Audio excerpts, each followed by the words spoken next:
What's going on, everybody? It's SJG. Welcome to HBCU Gameday. We are coming to you live from Center Parc Stadium. Myself and our own Vaughn Wilson here in the aftermath, in the early morning hours after the MEAC-SWAC Challenge.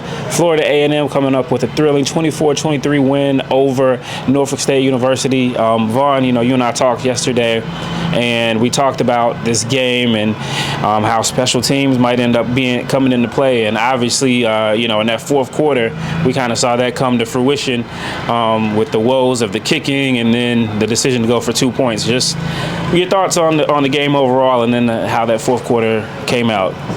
Well, first off, we got a great start to the HBCU season. I mean, you really couldn't turn away from the game until the very end. Right. So hats off to both the Norfolk State Spartans and the Florida A&M Rattlers. A lot of different parts from last season.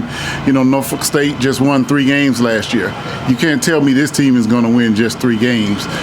Coming in with someone who they didn't think was going to be the quarterback, actually came in and did a great job.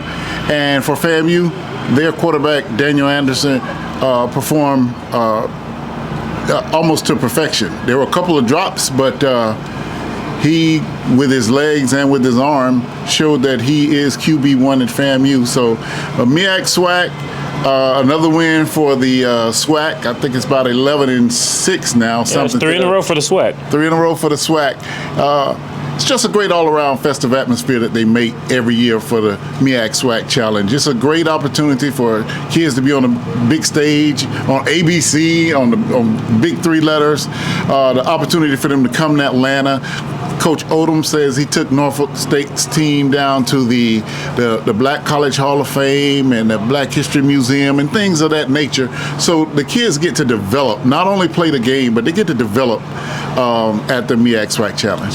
Yeah, no doubt about it. And we had a very interesting game that developed. Obviously, last time FAMU suited up and played football, they were here in Atlanta down the road at Mercedes-Benz. A lot has changed since then, but this game kind of similar to the Celebration Bowl. They got down early, 14-0. Norfolk State really kind of jumped out on them with the running game. And then, as you say, FAMU was able to kind of steady itself and get some momentum towards halftime and then break out in the third quarter.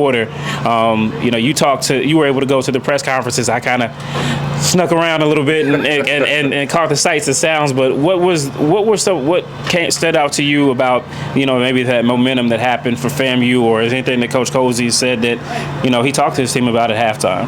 All right, Stephen. Well, let's just hear from Coach Odom and the kids. Let's take it to the press conference. Coach Dawson Odom and the Norfolk State Spartans. Well, first of all, you guys got a chance to see an entertaining football game because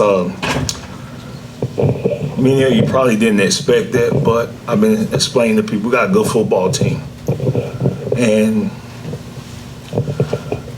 we got to believe that. But once that belief kick in, Spartans going to be hard to deal with this year.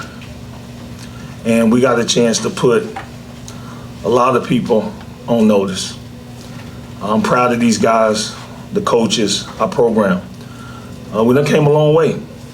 We came up one point short, but what I tell our guys is that I can be excited for victory. I'm humble and lost because I always try to find the positives. We ran the football, and for the most part of the game, we stopped the run. We held a really good football team in check for the most of the game, and we was in a football game all the way to the last horn. We didn't make a few plays. They made a few plays in the second half, and we battled back, and we just came away a little short. I went for 2 because I felt like a lot of guys started cramping. So don't know if we'd have had enough of gas to finish that football game. But when you make that penalty, our offense had been playing well, and I can live with that decision. Because we didn't come down here to play a football game. We came down here to win a football game. And that's the mindset that I've always coached with, and that's the mindset I want our guys to play with. And even though we was 1 point short, 3 things I told them we had to do in order to give ourselves a chance. We had to win the penalty battle. That was probably close. We had to win the turnover battle, and I think we did that. And we had to play with unbelievable effort. And one thing I know, anybody that watched this game, they cannot question the effort of these young men. And that's what I'm most proud of, because we owe that to the people that pay to watch them play, is to play with great effort. And I thought they did that tonight. Okay, we'll take questions for the student athletes. We're going to start in the back with Mr. Ricks, the black hat. State your name and affiliation, please. Ernest Ricks, MTMV Sports. Kevon, this question is for you.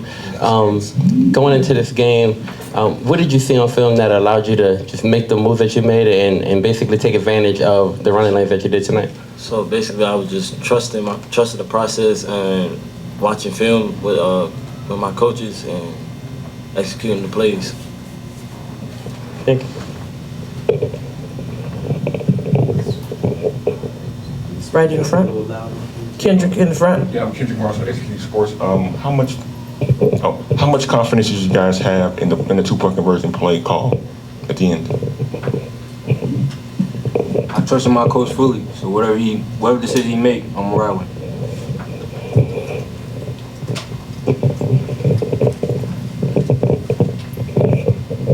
Jake McDonald, Core 360 Sports. I'm interested in understanding the running game definitely was working. I'm a little wondering why there weren't any more passes. I mean, it was only like 4 in the first half. Well, I don't know, guys. I mean, what is it? I mean, what were you watching? I mean, if somebody can't stop something, why would you go to something else? We literally ran the ball down the HBCU national champs' throat tonight. We bullied them up and down the field all night long in the running game. So why would we stop? I mean, I don't have no stat sheet, but I'm quite sure our rushing yards are something they're not accustomed to. If you go look at the stats from a year ago, they went top 10 in all categories when it comes to defense. But I've always said with our football team is that we believe we can run the football on anybody. I mean, I think our offensive line is one of the best in the country. I think our offensive coaches do a great job. And I think our offensive coordinator said, we'll take them 5 yards and we'll take them 10 yards. But when you can run the football like that, that's why we was in this ball game. We kept the ball game close. We controlled the time of possession. We played winning football. Winning football ain't pretty, but it's winning football. Football is all about giving your team the best chance to win week in and week out. And some weeks you can run the ball, some weeks you might have to throw the ball. But tonight, the running game gave us a chance to win a football game. And I'm proud of these guys and how they ran it, because that's an emotion that you got to deal with. Because I coach on defense. When somebody can run the football, it's tough to deal with, because you got to go and do some soul searching, because that's pride. So just a reminder, we are asking questions to the student athletes. In the back, Vaughn. And the gentleman in the black shirt next, TLC. Vaughn Wilson, Capital Outlook, HBCU Gameday. Guys, the story of last year for Norfolk State, the record, said one thing, but all those one-score games. But this one was a little different. I would say, would you all agree with me that this was just a little bit different? This was a little bit closer, and it's for the student athlete. Yes, sir. They ain't gonna say too much. Was that the answer? Well, from last year, I can say we ain't dominated as much as we did this year, man. I feel like we was more disciplined, but we didn't finish as disciplined as we started. So that's what the difference from this year and last year. I'm Justin Favors from Tomorrow Leader Sports Network. This question is for Kevin King. You finished the game with 146 rushing yards. How does that affect your confidence going into the season after this game? My confidence has boosted a lot because I trust in my O-line and trust my reads. Any additional questions for the athletes? All right. I don't expect an extended answer, but what was the, if you kind of had to walk away with something that you're most proud of, right? I know that it was a tough loss, but if you had to walk away with the thing that you're most proud of tonight, what would that be? I would be most proud of us staying as a team. I say the same thing. the unity afterwards, we stayed together. It's still better at the end of the day. Thank you. Question right here. The blue shirt.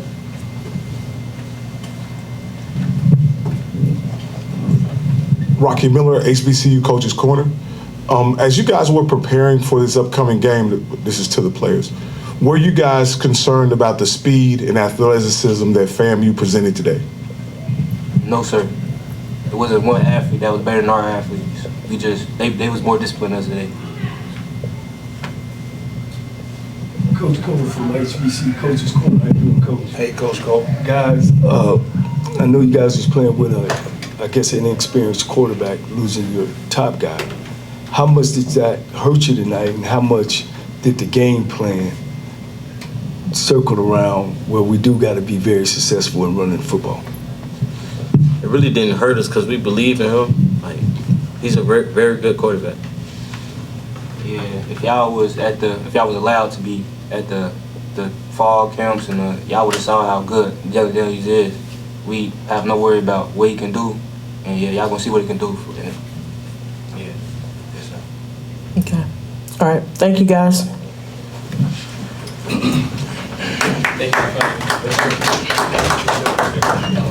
All right. Questions for Coach? Just a reminder, please raise your hand so that we can see it, and wait for the mic before you ask a question. In the corner back there, Earl. Earl Kitchings, Quarterfinal Back Awards. Coach, how would you rate Jalen Daniels tonight, being that he had to come in the way he did, because he looked real polished tonight? How would you rate him on the way he played tonight? That's kind of what I expected. I didn't have no problem with him being the starting quarterback. It's all in-house. So when you guys on the outside, I know you want a story. I know you're looking for a story. But Jalen Daniels is a good quarterback. What did he show you tonight, though, that didn't resemble a good quarterback? Our offense didn't have one turnover. We were pretty good on third down. We moved the ball up and down the field. We executed in the red zone. The difference in this game was a field goal. We missed the field goal. We had an extra point block that led to me going for 2 as well. So you look at all those things, and I think for his first start for the Spartans, he's only going to grow from that and gain confidence. I know you probably want to know why we didn't spread the ball around and push it down the field, but it wasn't the game plan. The game plan always changes based on what you're able to do. And one of the reasons I hired Coach Phillips is because he understands that when things are going a certain way, we don't have to change. We're not just calling plays to call plays. It's up to them to stop us. And I thought he put our quarterback in a good position. When it was 3rd and long, we didn't press to try to, push the ball down the field. We called the game that allowed our football team to play as a team. A couple blunders in special teams, but other than that, I thought our football team played well for a lot of the unknowns, because this was an unknown football game. Had a lot of question marks: new offensive coordinator, new defensive coordinator, new head coach, who calling plays, what they doing, how they doing it. 50 new players or so on the football team, and it was a lot of unknowns. But for our football team to come into an environment with a lot of unknowns and play up to the speed of the national champions and the defending national champions and give ourselves a chance to win a football game, I thought we took the next step. And I told them, we're going to find out. Y'all don't have to keep asking. We're going to find out if the Spartans are able to compete at the highest level of HBCU football. And you all decide what grade you're going to give and how you go about doing that. But we have our grade as well. We're going to go to the back, Coach. How you doing, Coach? Reggie Chapman, 11 Live TV here in Atlanta. Yes.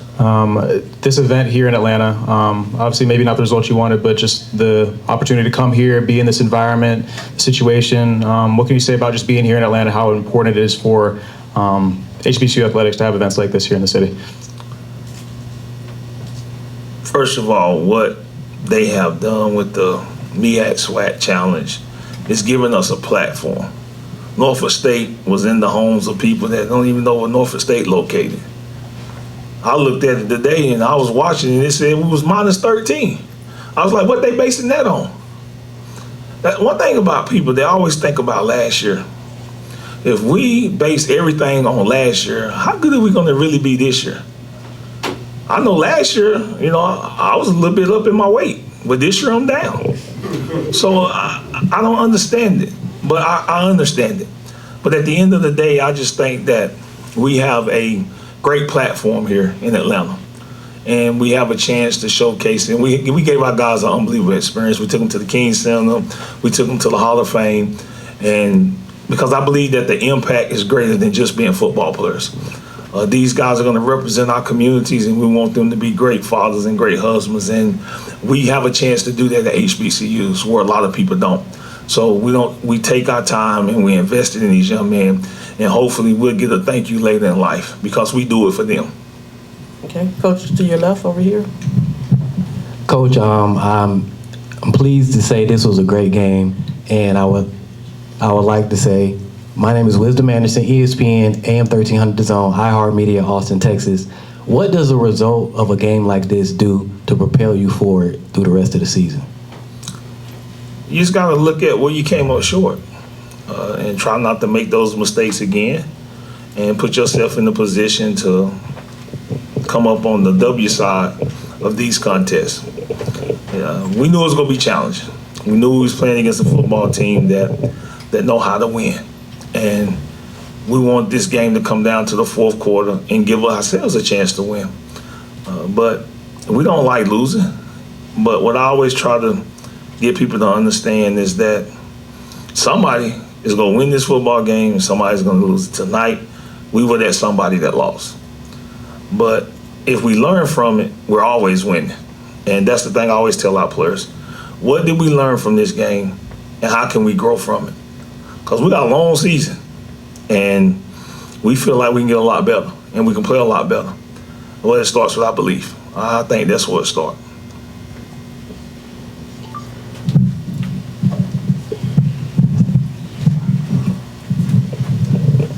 Jared Hoffman, HBCUsports.com. Coach, you talked about, the play of your offensive line.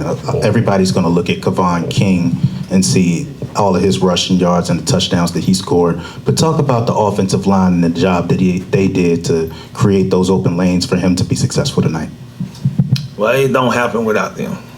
And I've talked about the strength of our football team on offense is our offensive line. And when you hear FAMU talk about their offense, they said the strength of their offense is their offensive line. Well, I also think we're pretty good on the defensive line. And they're pretty good on the defensive line.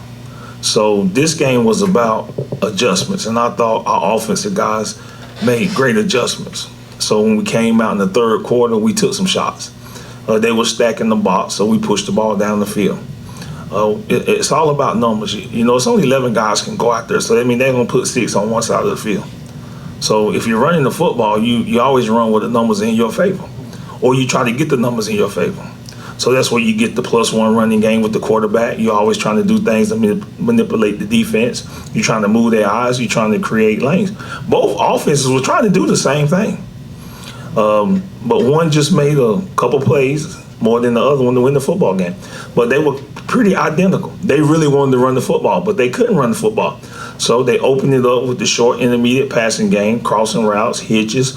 They hit us with an over route. So when you look at those things, it balances itself out. That's why it's a 1-point game. That's why it's a close football game, because when you look at it, both teams were evenly matched. That's why the entertainment was great for tonight's game, and hopefully that people saw that our program is one to deserve recognition and credit for where we're going, because we're going some places. So our last 2 questions right here and then in the back. Coach Jake McDonald, Core 360 Sports. It's kind of a two-part question. One, did FAMU do anything different than you expected them to do? And the second part is your defensive line looked like they were able to get pressure, but they just couldn't get them down when they needed to.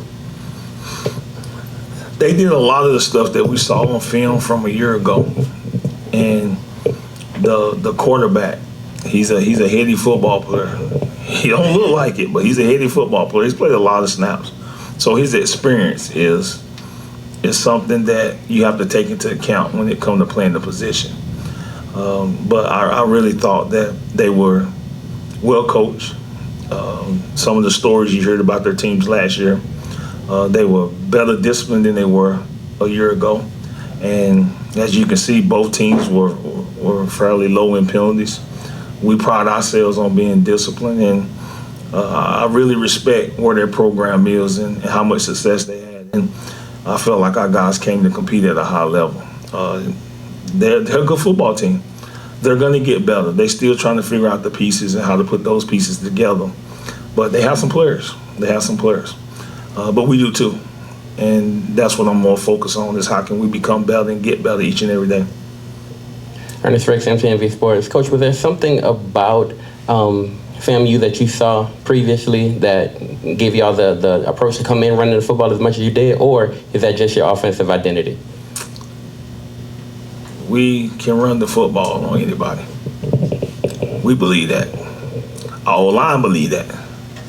And you stack the box, we believe we can throw the football on anybody. We just believe we have people that can make plays all over the field. It's just, what are you willing to give up? And that's the thing about playing defense in today's game. It's hard to stop everything. Did you watch Georgia Tech play Florida State? You made a lot of money had you probably put it on Georgia Tech. Yeah, but nobody made that bet. Not a lot of people made that bet. They might have picked them, but that's what this game offers you. It offers you an opportunity for the unbelievable to take place, the unexpected to happen. Because young men go out and they get better and they develop. And that's what happened. That's what you saw tonight. You saw a football team that developed in the offseason, that got bigger, that got stronger, that became closer together. And they played like a football team. And when you play like a football team, you're going to always have a chance to win football games. Now, we got to taste victories. And we're going to. We're going to taste victories this year. We want to be in the conversation in November, because everybody know our conference is decided in November. So, we got to play the gauntlet. Well, we broke our gauntlet up this year. We only got 4 late in the year, because we're going to play North Carolina Central early. So we know what we got to do and the challenges we face to get there, and we feel like we got a chance. As long as we can stay healthy and keep working, going 1-0 every day, trusting the process and believing in each other, we like our chances. Okay, and as we heard from that press conference, Stephen, Coach Odom is not backing down for going for that 2-point conversion. Right. A lot of people might question it, but he said they were having little issues with special teams, a couple snaps and that sort of thing, so that he felt his quarterback's mobility and the FAMU was not really stopping it. King had over 200 yards rushing, so they felt that they could run on FAMU better than they could kick that extra point. And he said he didn't, just like he said, he didn't come here to tie. He came here to win a ball game.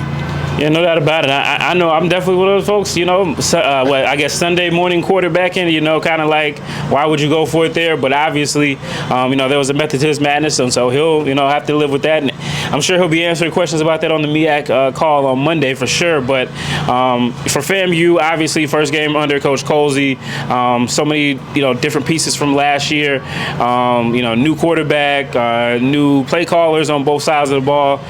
Just talk about their performance and kind of what was the message from Coach Colsey as far as how they were able to come out and flip that 14-0 deficit into a 1-point win. All right, well, let's just hear from here. Let's take it down to the press conference and hear Coach Colsey, Jamari Gassett, and Daniel Richardson. First and foremost, like to kind of congratulate Coach Odoms and his staff. They did a heck of a job preparing for us and giving us some things we weren't necessarily ready for. You go all summer looking at them and some of the things that they did, and then they come out and don't do any of it. But I think we persevered. I thought our offense did a really, really good job of answering. Once we got down 14-0 and let us get our wits about ourselves, and ultimately great football game. I told Rattler Nation that I was hoping for a little adversity. Well, damn. I don't think I wanted it to be that much, but congratulations to our team. heck of a job persevering and working through the adversity, and extremely excited to head home 1-0. Okay, we'll now take questions for the student athletes. We're going to start over here to the right, the green shirt, and then blue shirt. Thank you. What's up, Coach? D. Rich, Maury, Gerald Thomas, Tallahassee Democrat. This was Maury and Daniel. Tell me about, Coach said he wanted y'all to go through some adversity, and y'all boys went through some adversity today. Talk about what y'all learned about the team here. I know, Daniel, this was your first game here. Maury, you're not been for a year. What did y'all learn about this team? It's like, okay. Well, being down 14-0, that's when it hit certain guys like, oh man, like, this when adversity hit the fan. Coach said there's gonna be some times where they're gonna punch you in the mouth. It's about responding. How you gonna punch them right back? And at the end of the day, I felt like, we were calm. We were very calm. A lot of guys, we had a veteran line. A lot of guys done been there before, and they said last year on the sideline, man, we'd have been in this position. Last year in Atlanta, I wasn't on the team, but they were down 14-0 as well in the championship game. So, I felt like we came out, we started off slow, but we were able to pick back up. Yeah, for the most part, exactly what he said. Like, I was on that last year team, national championship. We down 14-0, but we just look at each other like, y'all know we gotta go do. We gotta go fight. We gotta go grind. We gotta go work a little harder. So that's all it was, though. We don't really take too much pressure. Take the pressure and ride with it. You feel me? Kendrick. Yeah, I'm Kendrick Marshall, HBCU Sports. This for Daniel. You started out the game 1 for 3, 10 yards. You finished the game with 286 yards, 3 touchdowns. Game's MVP. Was it a matter for you just settling down after those first couple of drives to really get yourself in rhythm and kind of get comfortable out there? Yeah, it was just, just getting in rhythm, getting to the playmakers. That's what it was. I wasn't really trying to rush everything, just getting the kinks out. And, O-line said they got me. So, Kyries made plays tonight. Question right here in the front. Don Stinson, DNA Sports Talk. You got the ball back with a little over 6 minutes to go. You've been passing the ball most of the game. What was the mindset in the huddle like, knowing that you had to play ball control? Well, Coach Cozy came over there and was like, we're going to pound them. And, that's what we did. And we just, managed the game. When we were second and long, we had to throw I threw a little out route to him. And, we made it happen after that. And, we just kept going. Can you repeat the question? I thought I was right. Are you good? Okay. Oh, my bad. Macy, you heard the Crush Sports Talk. This question for Daniel. Talking about having a playmaker like two in just any kind of situation, knowing that you can give him the ball, he's going to make a play for you. I feel like he's special. I mean, especially in practice, he'd be like, man, give me the ball, be open. It's just little stuff like that. But I feel like all our guys can make plays. He made plays tonight, but all our guys, can make plays. It's all love, though. I don't be screaming out, give me that. Like, hey, I'm open. That's all it is. I don't be screaming out. That's my dog, though. Yeah. Mr. Richardson, Troy White, Fat Mouth Sports. There was a key play. You stared down the blitz and through the wide receiver screen. Was that something that you were seeing that was a possibility throughout the game, or did you game plan for it? What came about? What made you be able to make that particular play? We just on the sideline we drew up because they brought a different bunch of pressures tonight that we didn't go over. We went over them, we seen it before, but they came out, played different fronts, odd front that we haven't seen on film, and when coach made adjustment on the sideline, they bring that pressure, just be ready to dump it down, and that's what we did. Jake McDonald, Core 360 Sports. Daniel, did you think you would have to throw the ball 30 times a game? And Jamari, were you happy that he had to throw the ball 30 times? At the end of the day, we play complementary football. We got to be able to run the ball, open up, and got to be able to throw the ball. So I feel like we did that. Hey, I feel like the game plan was great. Hey, throw the ball. That's what I do. I go block sometimes, but they pay me to throw the ball. You feel me? Catch the ball. So, yeah, I feel like the game plan was great. We're going to go over here to your right in the black shirt. Justin Favors, Tomorrow Leader Sports Network, right here in front of you. This question for Jamari. Was there any matchup that you seen on film that was favorable, considering you got to the end zone twice with over 100 receiving yards? Favorable matchups? Not being cocky, but I just go out there and play my game. I don't really look at who in front of me. I just go be me, and hey, I'm a dog, so you got to come with it. You feel me? A whole game. Like you said, we've got 4 quarters. man, last name Gassett for a reason. I come with gas. I don't get tired. You feel me? So yeah, that's just what it is. Okay, right here to your left. Jared Hoffman, HBCUSports.com. Daniel and Jamari, you know, you guys this is your first game together and you look pretty good, I'd say. You know, so two-parter, how good do you guys think your connection is right now and how much better can it get as the season progresses? We're going to be great. Little do y'all know, I played him my freshman year when we was at Buffalo. He was at Central Michigan, and he ran for 200 yards against us. So I already knew like who he was and what potential he had. I already knew he was a gamer, and I know I'm a gamer. So like, you know what I'm saying? We dogs. We just going to go out there and play and do what's best for the team. So I think it just pay off from the summer workouts, you know, just, you know, before practice, getting some routes in and just building that chemistry. That's all it is. Okay, blue shirt right here in the middle. Yes, my name is Rocky Miller with HBCU Coach's Corner.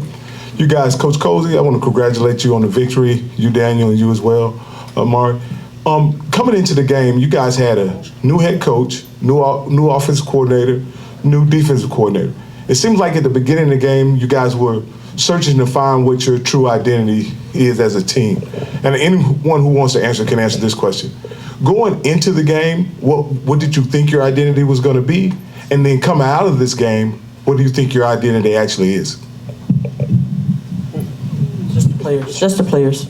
Oh, identity going to the game and identity finish the game is like we just always going to finish. We're always going to work, you know what I'm saying?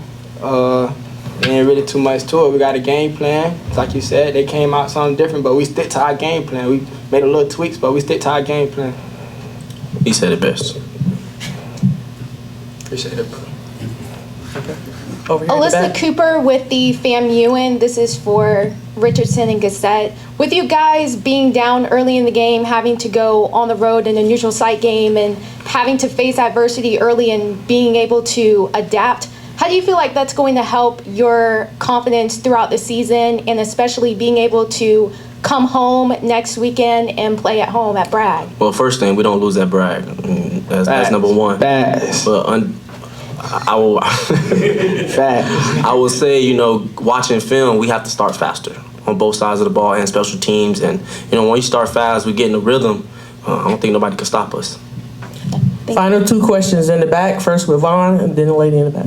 Vaughn with HBCU Gameday, Capital Outlook. Daniel, you said last year, December 16th, you had already decided you were going in the portal, and you watched the Celebration Bowl, and you said, wow, that school's got a winning culture. Was it everything you expected leading the team today? Definitely felt it. Especially being down and guys was just like, man, we've been here before, we got this. And, you know, guys stepped up to the plate and we made it happen. And just saying, like, you know, coming in, like, we got a target on our back. We just won a championship. Everybody gonna, if they 0-10 or never won a game, they gonna play us like we Alabama or something. Like, you feel me? Like, they gonna come hard. So he already know what he stepped into.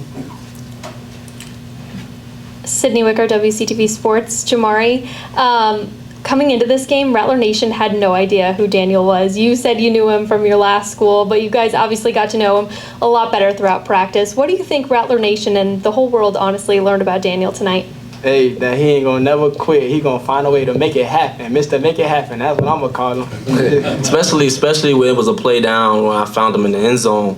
We were trying to get the defense jump off sides, and I seen the time was running out, and I was just like, man, I'm finna check it. So I just checked a different play, and you know, it was kind of a little screw up, but I just made something happen and found him in the back of the end zone. Yeah, that second touchdown was on the fly. He called it right before the clock went out. He just check, and I was like, okay, bet. You know what I mean? So, and then our boy rolled out, came and found him. He's gonna make it happen, like I said.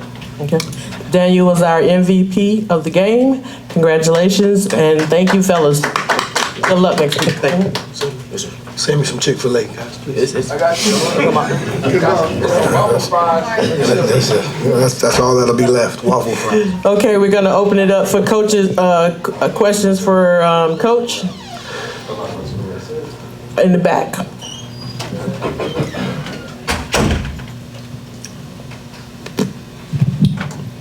Coach, obviously being in Atlanta is nothing new to FAMU. You guys were just here, won the title here.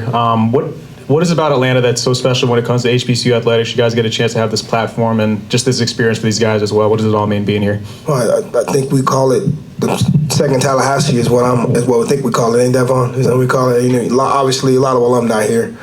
And Atlanta is the place you have to come to win a championship. So, I mean, it just happens to be that, you know, getting a chance to start here and hopefully end here. That's kind of been the motto since taking the job at late January. So, you know, exciting place. It was great atmosphere, you know, a little bit closer than I wanted it to be, but obviously being on the right side of it is always a blessing.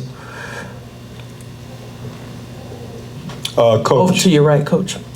Earl Kitchings, Quarterfinal Back Awards. Could you speak to your thoughts about the leadership of Daniel today, coming in as a new quarterback, although he had experience, but could you speak to his leadership for leading FAMU starting today? Well, you know, to me, tonight, you know, I think he just did his job. You know, we, you know, it wasn't a whole rah-rah speech. It wasn't any of that. It was just a man, you know, we had a game plan. Obviously had to make some tweaks when you got down 14-0, and he was doing what was asked of him by our offensive coordinator and our quarterback coach, right? We, you know, that on that last drive, you know, we actually weren't gonna even run a play when it was third down. You know, we weren't even gonna run a play. We wanted to try to draw him off sides, and when we got in the huddle and we talked about it, you know, he was pretty adamant about, you know, what we were doing. He went to every lineman to say, we're not running a play, you know what I mean? So, but, you know, it's a young man that when he decided to come here, you know, he wanted to win. He wanted to be a part of the culture, and, you know, tonight was his first step. Coach, we're going to stay to your right. What's up, Coach? What's up, buddy? Gerald Thomas, Tallahassee Democrat. First off, congratulations on your first win. Thank you. Here at FAMU. Coach, like you said, like I asked the players about the adversity, you wanted the adversity, and I feel like, of course, you've known more about this team that the world may know. Seeing your team rally together and make that comeback effort on a national stage once again, as they did last year, what does the world now know about FAMU football under James Colsey III?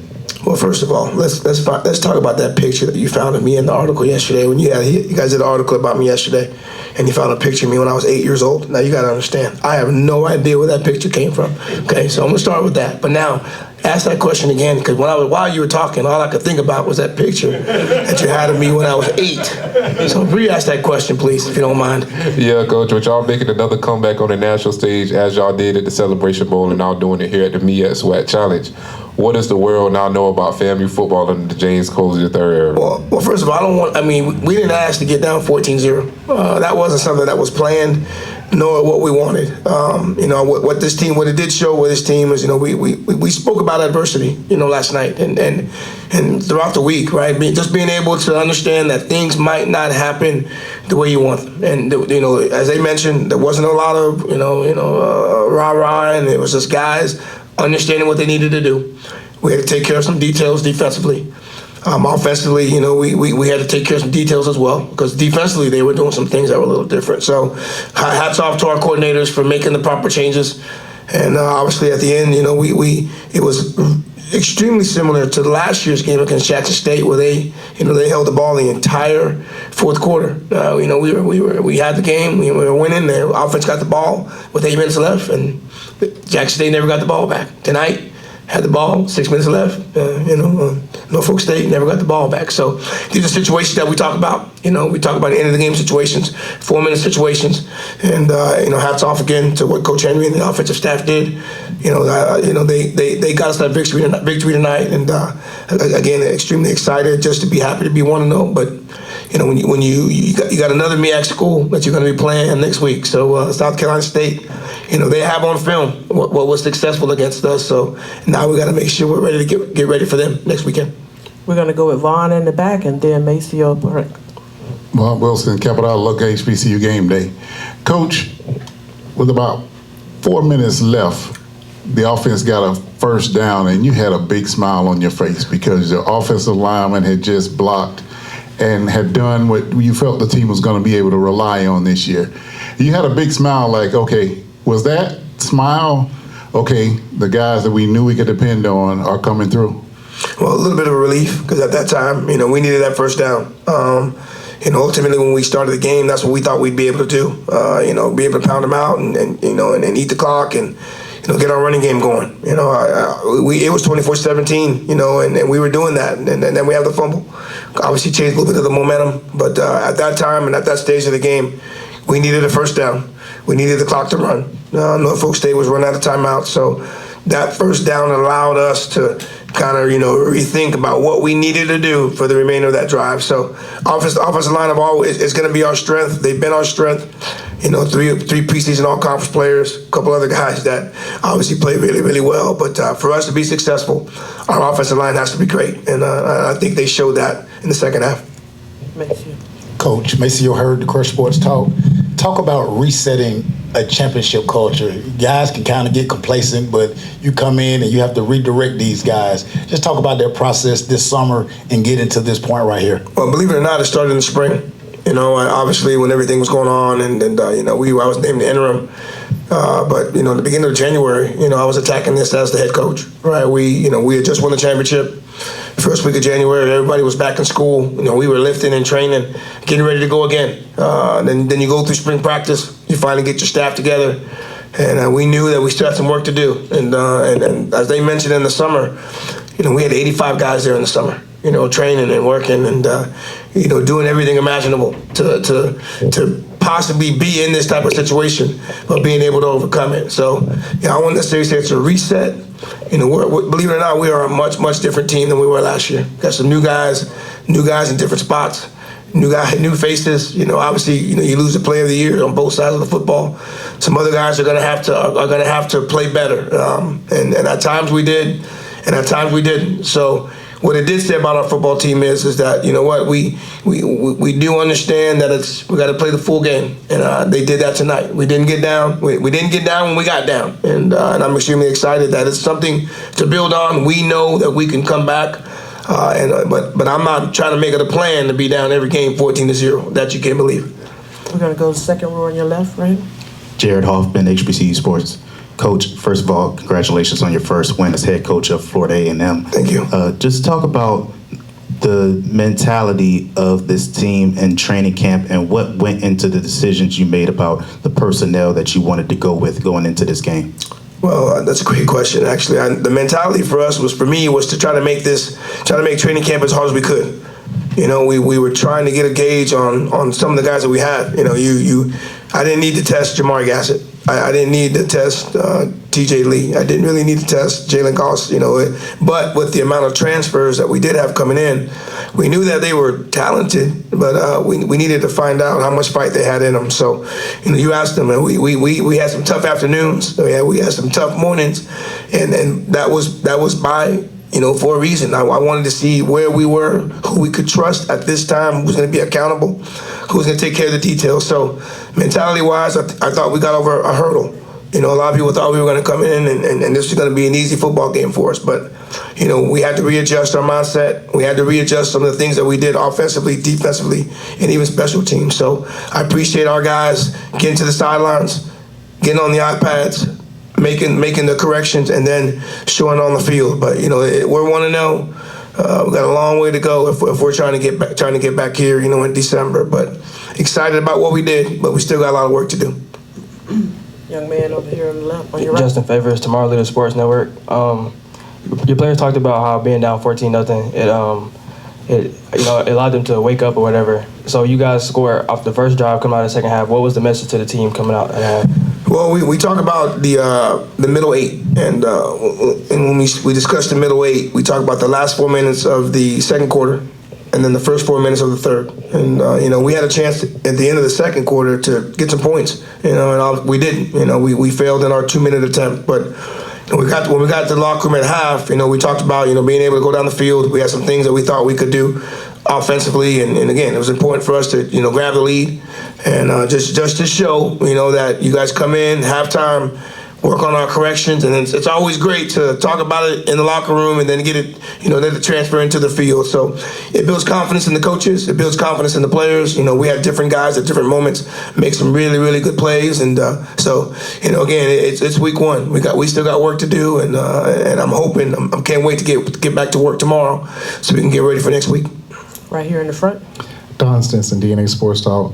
Coach Odoms praised your team for having a lot of discipline in this particular game, maybe a little bit more so than last year. What areas did you see the discipline have an effect in this game? Well, I think he's being very, very generous. We had a couple situations where, it gave them some first downs. And you know, those are things that can't happen. And I guess, you know, maybe in the past some things, you know, might have maybe got out of hand, but you know, we had a big third down stop, and we had a hand, you know, we had a hand to the face, and then we had a face mask, you know, in the first half. So you know, those are things we have to ultimately negate, because they extend drives, and normally when you extend drives, that gives up points. But you know, we strive to be better. I don't necessarily know how many penalties we may have had, but you know, we had 2. It comes to mind, and that's 3 too many. Right, so you know, we continue to work on that. We'll do some running and do some disciplines for some of those things that happened tonight. But you know, it's things we can learn from. It didn't cost us tonight, but ultimately it could cost us later. So ultimately, I'm always going to feel that we need to be better with our discipline. We're going to go to your right over here, Coach. Yeah, I'm Ken March, HBCU Sports. Coach, you walked out of tunnels to football fields an unknown number of times. How was this walk out from the tunnel to the field tonight different? And how was that walk from the field after a win different? Say that one more time. I said, how was it different walking out on the field tonight, being the first year head coach, considering the journey you took to get here? And how was it different walking off the field tonight, knowing you had your first win as head coach at Florida A&M? Well, I'll tell you this. You know, my first 2 years, I was in charge of the captains, so I would walk the captains to the 50. You know what I mean? Tonight, I had to run. Yeah, they're very different, right? I mean, I'm not used to running from from one side to the other, and I do that sometimes, just, you know, not as the head coach. That's probably the first part for me. Secondly, you know, it was you know, little butterflies. Got some butterflies in there, and obviously excited to see our fan base. You know, my family was in the stands, and you know, but the best part was walking off 1-0. You know, and that's something that, you know, you strive for. And again, I won't be able to relive that moment ever again. But it was exciting for me, excited for the team, excited for the staff, excited for the president, everyone affiliated with our program, Rattler Nation. You know, we got a lot of people come watch this football game. We had a lot of people watching this football game on TV. So I think you know, the MEAC-SWAC challenge was the #1 ticket tonight, and that's great to see and great to hear. Okay, we got our final 2 questions. We're going to go with Coach Johnny, and then we're going to go with Jake. Hey, Coach, how you doing? Doing well. HBCU Coaches Corner. We'll get you next week. Yes, sir. But, of course, the victory was great and sweet, and that's what it's all about at the end of the day. But giving up 257 yards rushing, you can't do that each game and talk about national championship. Of course. And I know you got to get back and watch film. What was really happening, because you guys were getting caught up in the mixed direction. Right. And once they popped through the first line, then, you know, the secondary had to catch them and they had to make one miss. Do you know now what was the issue, or of course you know that's a whole bunch of yards to give up rushing? Well, I mean, the standard of our defense is you got to stop the run. You know, we can't have the success that we need to have if we don't stop the run. And you know, over the last 2 or 3 years, we've been one of the best in the country. You know, Norfolk was giving us some unbalance. They were moving the line around on us. We call it an ox front, and when you do that, people can get out of gaps. And that first long run, you know, they put us in ox, and then they countered with the guard and the center, and we didn't have enough. You know, and then the running back made a great move, you know, to get the spring, and it went about 82 yards. So, you know, for us, I thought we might have been moving a little bit too much.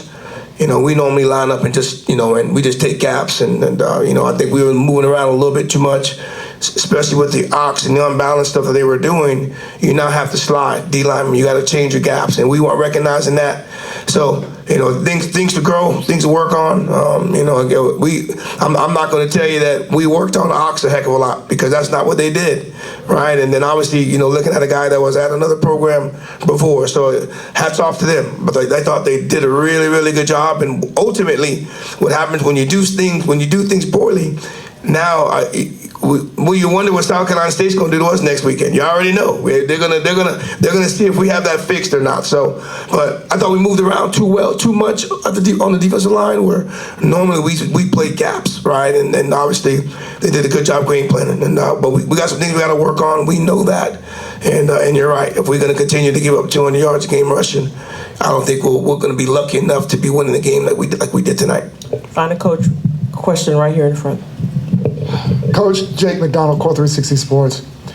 Usually in the last quarters, you start gaming out scenarios. What would happen if? your scenario for the point after try and then the two-point conversion, did you welcome that two-point conversion? What was going through your mind when you saw that? Well, I mean, we knew that since we were offsides, that the likelihood of them going for two was going to happen. Coach Odom's called timeout. I thought that was a good move.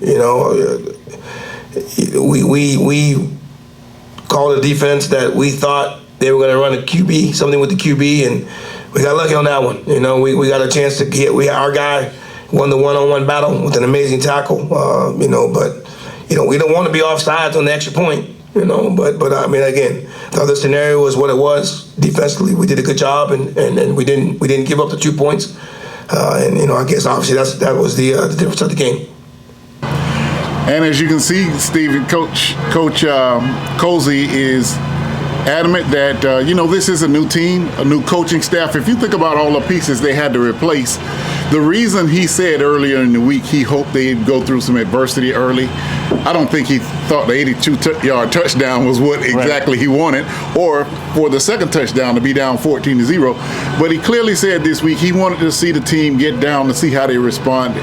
And the second takeaway I took was Daniel Richardson saying, his choice to come to FAMU was based on he had already decided to go in the portal, and then he watched the Celebration Bowl and he saw FAMU and saw that they had the winning culture. And just like he said when the team got down, it wasn't the coaches, it was the players that were there before to say, hey, we got to step up, we got to get it done. And that goes a long way. That's what a coach wants, to have the players that can fill in the gap for the coaches, because players get tired of hearing the coach all the time. But when it's within the players, that's what you want. That's what builds a championship caliber team. Yeah, no doubt about it. So FAMU starts the season 1-0. They'll go back home to Bragg Stadium where they'll take on former MEAC-SWAC, longtime rival in South Carolina State, and head coach Chennis Berry and Norfolk State. They'll go back to the drawing board and see what they did well and how they can work on the things that they didn't. So, as we finish up here and before they get ready to kicking us out, Vaughn, your thoughts on the game moving forward and kind of just for both teams, how what they take away from this game? Well, first off, you got North Carolina Central and Southern playing in the MEAC-SWAC Challenge in 2025. Shameless plug, get your tickets for that one. Right. It was a great experience, a great showing of the crowds, two great HBCU bands. Definitely. An absolutely phenomenal football game. I mean, no matter what team you're for, it's always a little more sour if you're a Spartan, losing by one. But both coaches agreed that it was an exciting game, and I like Coach Odom's his attitude about the whole thing. Norfolk State is going to beat some people this year. Mark my word. They have a lot of great players. They got a great King is everything they say he is. Kevon King, he's all MEAC for a reason. Right. He is everything they say he is. He can really run hard. And on the FAMU side, Daniel Richardson showed why he was QB1. No interceptions. He didn't turn the ball over. So we saw a lot of positives today. They'll go back and work on the negatives because just like Coach Colsey said, he knows Coach Berry is sitting there watching this game like the first thing he's going to do is test them on what they didn't do out here today. Right. That's the first thing South Carolina State's going to do. He's a smart coach. He said so he has to make sure that the Rattlers go back and tighten up the things they did wrong. So I'm looking forward to, just can't wait. This is the beginning of an exciting HBCU football season. Long way to go. All the homecomings, all the classics, the conference championship, and of course the Celebration Bowl to top it all off. Yeah, well, week 0 is coming to a close. Our friends over at Delaware State are over on the Pacific. They finally made it over yonder, and they are being able to play that game. So haven't had a chance to see what's going on. So we got a little time we can check those guys out. But yeah, as you say, Vaughn, the start of the HBCU season here in Atlanta, and in a couple of months, far too soon, we'll end it here in Atlanta down the road. So we'll try to enjoy every moment in between, and the best way that you can do that is to go to HBCUGameday.com daily, as well as our YouTube and our social media as well. But definitely do that for all the updates on HBCU sports, athletics, and culture. And we will catch you guys in week 1.